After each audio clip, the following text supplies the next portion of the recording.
ሰላም እንዴት ናችሁ? ውድ የቻናላችን ቤተሰቦች በቅድሚያ እንኳን ወደ ቻናላችን በሰላም መጣችሁ ብያለሁ።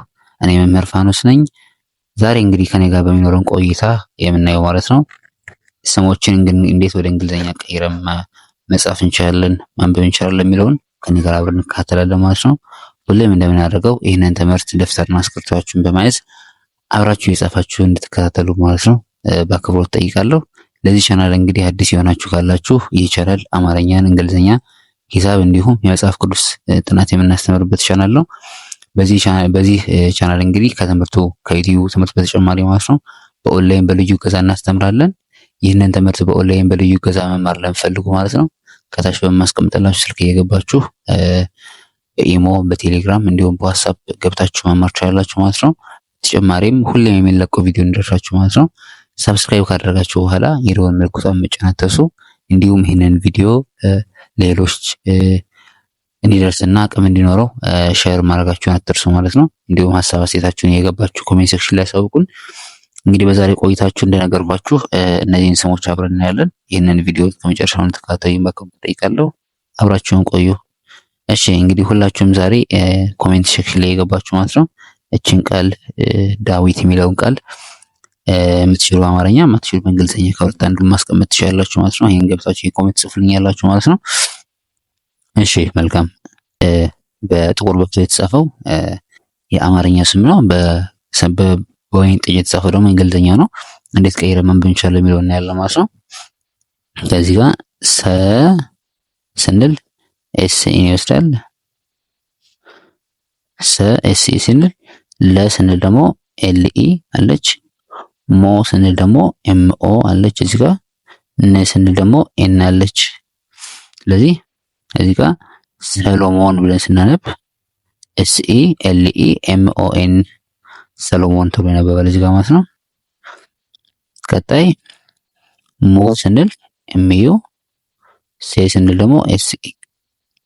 ስለዚህ ሙሴ የሚለውን ቃል ስናነብ ይሄን ሙሴ የሚለውን ቃል ስናነብ ማለት ነው ኤምዩ ኤስኢ ነው ሲጻፍ በእንግሊዝኛ ኤምዩ ኤስኢ እንላለን ማለት ነው። ለመቀጠል ማ ስንል ኤምኤ፣ ስ ስንል ስድስተኛ ነው ኤስ፣ ቲ ስንል ደግሞ ቲአይ ሶስተኛ ስቲ።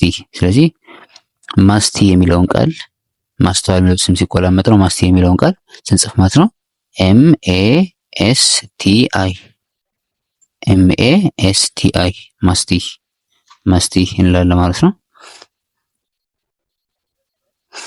ቀጣይ የምናየው ዳ ስንል ዲ ኤ ዳ አራተኛ ነው። ዊ ስንል ሶስተኛ ደብሊው አይ፣ ት ስንል ደግሞ ስድስተኛ ና ቲ ትቀመጣለች ማለት ነው።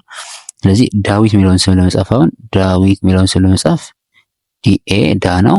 ዊ ደብሊው አይ ቲ፣ ዲኤ ደብሊው አይ ቲ ዳዊት እንላለን። በመቀጠል አ ስንል ኤ ናት። በ ስንል ቢኢ የመጀመሪያ ፊደል ነው። ባ ስንል ደግሞ የበአራተኛ ቢኤ። ስለዚህ አበባ የሚለውን ስም ለመጻፍ ይህን ስም ለመጻፍ በእንግሊዝኛ እንጠቀማለን ማለት ነው ኤ ቢኢ ቢኤ፣ ኤ ቢኢ ቢኤ አበባ እንላለን። በመቀጠል ሳ ስንል ኤስኤ፣ ም ስንል ኤም ስድስተኛ ናት። ሪ ስንል ደግሞ አርአይ። ስለዚህ ሳምሪ የሚለውን ስም ለመጻፍ የምናደርጋለን ማለት ነው ኤስኤ ኤም አርአይ፣ ኤስኤ ኤም አርአይ ሳምሪ እንላለን። እሺ ቀጣይ የምናልፈው ብ ስንል ቢ እንጠቀማለን። ሌ ስንል ኤልኢ፣ ለና የመጀመሪያና አምስተኛ ኤልኢ ነው የሚጠቀሙት። ነ ስንል ደግሞ ኤን እንጠቀማለን። ስለዚህ ጋር ብሌ የሚለውን ስም ለመጻፍ ምን እንጠቀማለን ማለት ነው ቢ ኤል ኢ ኤን ብሌን ብለን እንጽፋለን።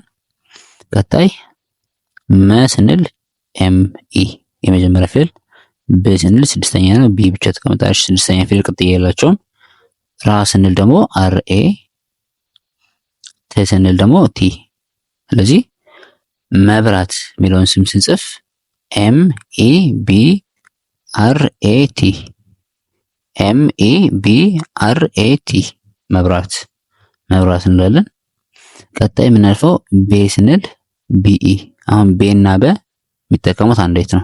በእንግሊዝኛ ሲጻፍ ቢኢ ነው የሚወስዱት ማለት ነው። ስለዚህ ቤ ስንል ቢኢ፣ ዛ ስንል ደግሞ ዜድኤ ላይ ማድረግ ማለት ነው። ቤዛ ብለን ስንጽፍ አሁን ቤዛ የሚለውን ቃል ስንጽፍ ማለት ነው ቢኢ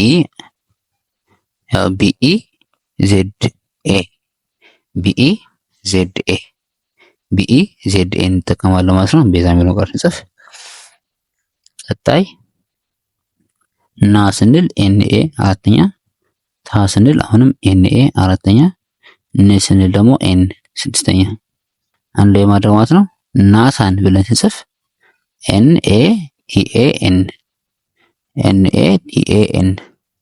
NATAN ናታን እንላለን ማለት ነው። ቀጣይ አ ስንል ኤ ናት፣ ዲ ስንል ሶስተኛ DI፣ ስ ስንል ስድስተኛ ናት፣ ስድስተኛ ኤስ እንጠቀማለን። ስለዚህ አዲስ ብለን ለመጻፍ ስንፈልግ ምን እንዳለ ማለት ነው ADIS አዲስ እንላለን። ቀጣይ አ ስንል ኤ ናት፣ ስ ስንል ኤስ ናት ስድስተኛ ፎርም፣ ፋ ስንል አራተኛ FA፣ ው ስንል ደግሞ የስድስተኛ W። ስለዚህ አስፋው ብለን መጻፍ ስንፈልግ ASFAW አስፋው እንላለን ማለት ነው። እሺ ቀጣይ የምናልፈው ሀ ስንል ኤች ናት፣ ያ ስንል ዋይ HA ናት፣ ሀ ስንል HA ይቅርታ፣ ያ ስንል ደግሞ YA፣ ተ ስንል ደግሞ ቲ ናት። ያን ላይ ማድረግ ሀያት ብለን ማጻፍ ስንፈልግ HAYAT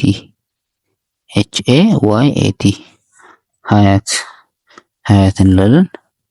ቀጣይ ጸ ስንል TSE ጸ፣ ሀ ስንል HA፣ ይ ስንል ደግሞ Y። ስለዚህ ፀሐይ ብለን መጻፍ ስንፈልግ TSEHAY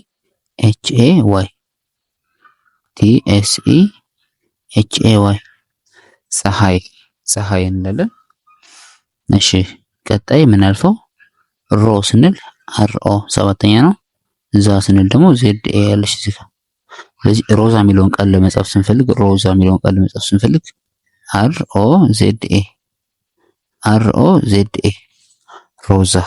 ሮዛ እንላለን። እሺ ቀጣይ ሊ ስንል LI እዚህ ጋር አለች፣ ዲ ስንል DI፣ ያ ስንል ደግሞ YA። ስለዚህ ሊዲያ ብለን መጻፍ ስንፈልግ LIDIYA ሊዲያ ብለን በዚህ እንጽፋለን ማለት ነው።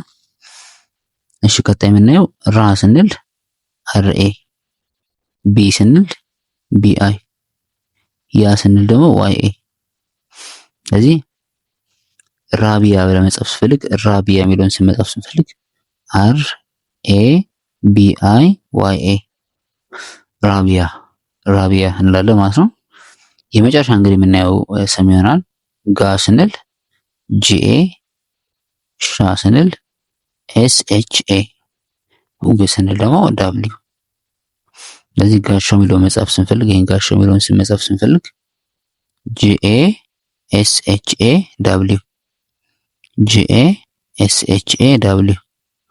GASHAW ጋሻው እንዳለን ማለት ነው። እሺ መልካም ውድ የቻናላችን ቤተሰቦች ማለት ነው እንግዲህ ከዚህ ጋር ስማችሁን እንዲጻፍላችሁ ወይም በስማችሁ እንዲሰራላችሁ እንፈልጉ ማለት ነው። ቅድም ጻፉ ካልኳችሁ ኮሜንት በተጨማሪ እዚህ ጋር እየገባችሁ ስማችሁን ብታስቀምጡልን በአማርኛ የሚሆን በእንግሊዝኛ የተመቻችሁ ብታስቀምጡልን ማለት ነው እኛ እየገባን እየሰራን እናሳያችኋለን ማለት ነው። እንግዲህ ይሄንን ትምህርት በኦንላይን በልዩ ገዛ መማር ለምትፈልጉ ከታች ማስቀምጥላችሁ ስልክ ይኖራል። በዛ ስልክ መሰረት እየገባችሁ በኢሞ በቴሌግራም እንዲሁም በዋትስአፕ እየገባችሁ አናግሩን። መጽሐፍ ቅዱስ ትምህርትን በነፃ መማር በኦንላይን ለምትፈልጉ ማለት ነው ቅዳሜና እሁድ እናስተምራለን። ያንን ትምህርት መከታተል ለምትፈልጉ የዩቲዩብ ባያችን ላይ የቴሌግራም ሊንክ አለ። ከዛ በተጨማሪም ከታች በማስቀምጥላችሁ ስልክ እየገባችሁ ማናገር ትችላላችሁ ማለት ነው። ይህንን ቪዲዮ እስከመጨረሻው ስለተከታተላችሁኝ በጣም አመሰግናለሁ። በቀጣይ እንግዲህ በሌላ ቪዲዮ እስክንገናኝ ሰናይ ቆይታ